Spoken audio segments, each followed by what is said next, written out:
4 a.m., that's when my alarm goes off for work, and I'm seeing just get dressed, brush my teeth, everything I do upstairs. Okay. 4:15, that's when I get back, slide right into bed next to her, and start having a conversation with her about putting the house up for sale, and talking about it, like actually proceeding with the separation. Okay. And obviously it gets pretty emotional, like we're talking about, like we felt the disconnection was there, like falling out of love, and trying to stay together, maybe just for the kids' sake, but we're realizing that doing like our homework, it's not, most of the time that's not gonna work. Yeah. And it gets pretty emotional because we have 2 beautiful kids and we have 1 on the way. So it's just a matter of like, it was very emotional, we were both crying, and at the end, we just said, she said she was gonna take the kids to her friend's house for the day. She would be back. Okay. I was like, okay, it's fine. Keep in mind that Chris was still innocent during this interview. What he is telling us is not reality, but his verbal perception of reality. There is no prepared statement here, no lawyer to help him. It is the free editing process he's in, meaning he will choose the words to add to the story. With that being said, where did his wife die? Let's continue. And so I went downstairs, made my protein shake. It was at 5 a.m., that's when I did that. Okay. Packed my lunchbox, had my oatmeal, chicken, filled my water jug up. 5:15, I went outside, backed my truck up, was loaded up, had my book bag, my lunchbox, computer, water jug, my big clear container. I put big clear containers in my truck so it's easy just to pull out, pull in, just depending on what I'm going to use. My O-ring kit, and I knew I was going to do some stuffing box rubbers that day, so I got some various open wrenches from my toolbox. I know those would work better than the ones they would give me. Okay. 5:30, that's when I went to work. Okay. And I hadn't heard from Shanann for about 2 hours there, so at 7:40 I texted her and asked her if she could tell me where the kids were, if she took them anywhere. Okay. Nothing. In this clip, Chris will now tell us what he thinks might have happened to his wife. Remember, he is innocent during this interview, though we know the outcome. You must listen as if it was the first time hearing this story to understand his way of thinking without bias or interpretation of what he is saying. Let his words guide you to the truth so that you get more out of the statement. What do you think happened? At first, I really thought maybe she was just at somebody's house, just decompressing. What's going on, Steve? Yeah.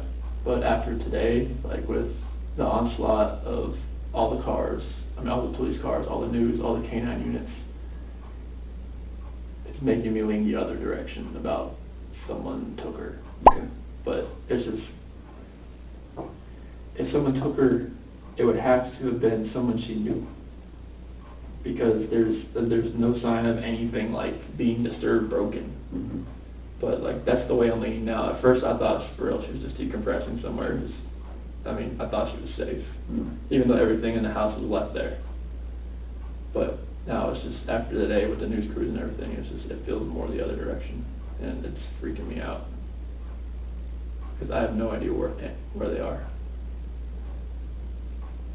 In this next clip, after failing the polygraph, Chris is starting to be questioned on what happened to his wife and kids. There are some interesting parts in this clip, and I will point them out as it goes. My main purpose of this video is to find out what part of the house his wife was killed in. At this point, Chris is on the hot seat, and deception will enter his statement as he goes along. The interviewers are clearly aware. So, it is completely clear that you were not honest during the testing, and I think you already know that. You did not pass the polygraph test. Okay. Okay. So now we need to talk about what actually happened. And I feel like you're probably ready to do that. I didn't lie to you on that polygraph, I promise. Chris, I know. Chris, stop. It's time. Just stop for a minute. Take a deep breath. I want you to take a deep breath right now.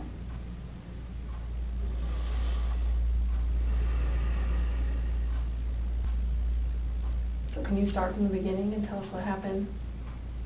Everything that I have told you, I did not lie on this polygraph. I don't know how much I could tell you right now. Like I did not. It's not even an option right now because you did not pass the polygraph. So I know you were being deceptive. So that's not even an issue right now. The issue right now is what happened to Shanann, Bella, and Celeste. That's the issue right now. Like, don't let this continue any longer, please. I'm not trying to make anything continue.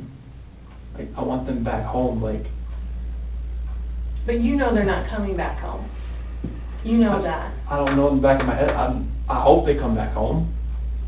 But you know they're not. I hope they come back home. Mm-hmm. And I don't know they're not coming back home.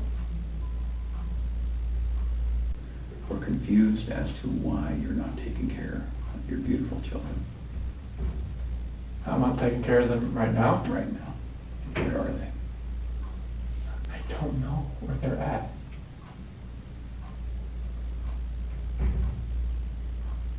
Honestly, I do not know where they are at. If I could have my babies back home right now, I would. I want them back. I want everybody back. That is the God's honest truth. Let's jump ahead to when Chris talks about when he saw his wife killing Celeste. In his accounts, this will be the first time his wife has movement somewhere else other than their bed. What is she doing? She is killing her kids. It is in this clip that I bring up the question of where did his wife die? In his story, she will now be killed twice. But which account is true? Let's continue.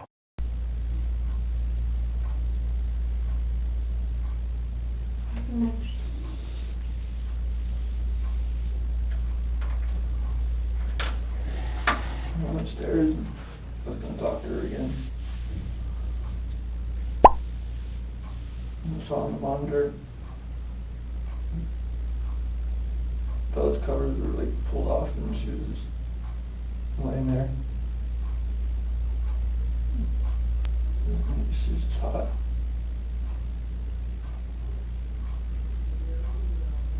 So I go over to see she was in there with her on top of her. Choking her. Freaked out. I ran in there and got on top of her.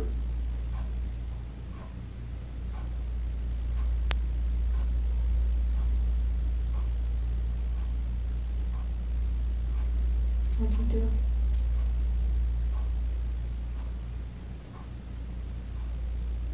Blue.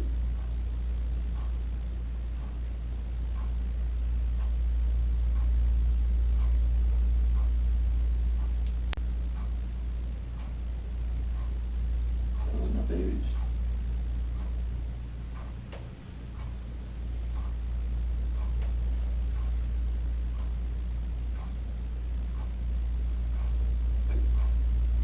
Those are my kids.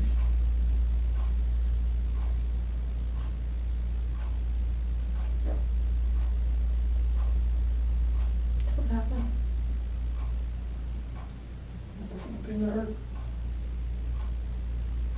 Who, Shanann?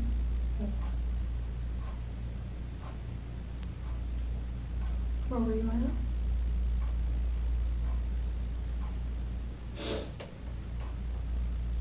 Right there.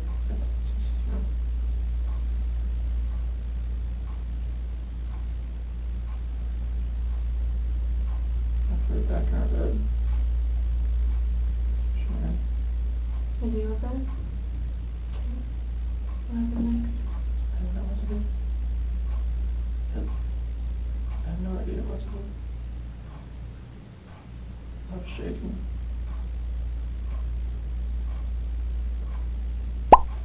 Like both my kids are blue and they're gone.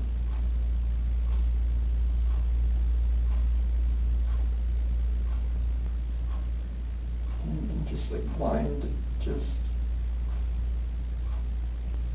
I'm not that person, like I'm just like she hurt my kids.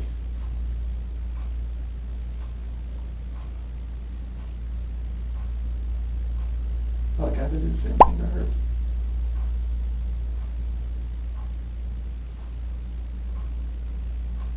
What happened after she was in your bed?